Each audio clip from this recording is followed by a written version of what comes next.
വിശദമായ വാർത്തകളിലേക്ക്. പ്രത്യാശ, ഉപവി എന്നീ പുണ്യങ്ങളുടെ ഇടങ്ങളാകണം ക്രിസ്തീയ കുടുംബങ്ങളെന്ന് ഫ്രാൻസിസ് മാർപ്പാപ്പ പറഞ്ഞു. വിശുദ്ധ പൗലോസ് ശ്ലീഹായെ സ്വീകരിച്ച അക്വീല പ്രിസ്കില്ല ദമ്പതികൾ വിവാഹിതരായ ക്രിസ്ത്യാനികളുടെ മാതൃകയാണെന്നും പാപ്പ പറഞ്ഞു.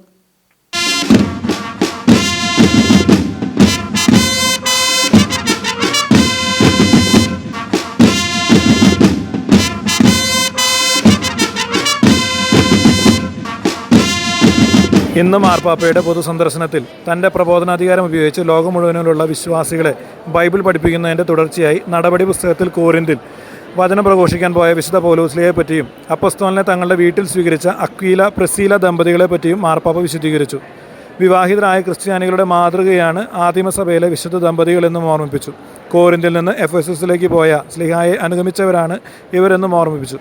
ഇംഗ്ലീഷ് സംസാരിക്കുന്ന രാജ്യങ്ങളിൽ നിന്ന് വന്നവർക്ക് മാർപ്പാപ്പ പ്രത്യേകം ആശംസകൾ നേർന്നു. പ്രത്യാശ, ഉപവി, ശരണം എന്നീ പുണ്യങ്ങളുടെ ഇടങ്ങളാകണം നമ്മുടെ ക്രിസ്തീയ കുടുംബങ്ങളെന്നും മാർപ്പാപ്പ കൂട്ടിച്ചേർത്തു. മാർപ്പാപ്പയുടെ പബ്ലിക് ഓഡിയൻസിന് ശേഷം വത്തിക്കാനിൽ നിന്ന് ഷെക്കേന ന്യൂസിന് വേണ്ടി ഫാദർ ജിയോ തരകൻ.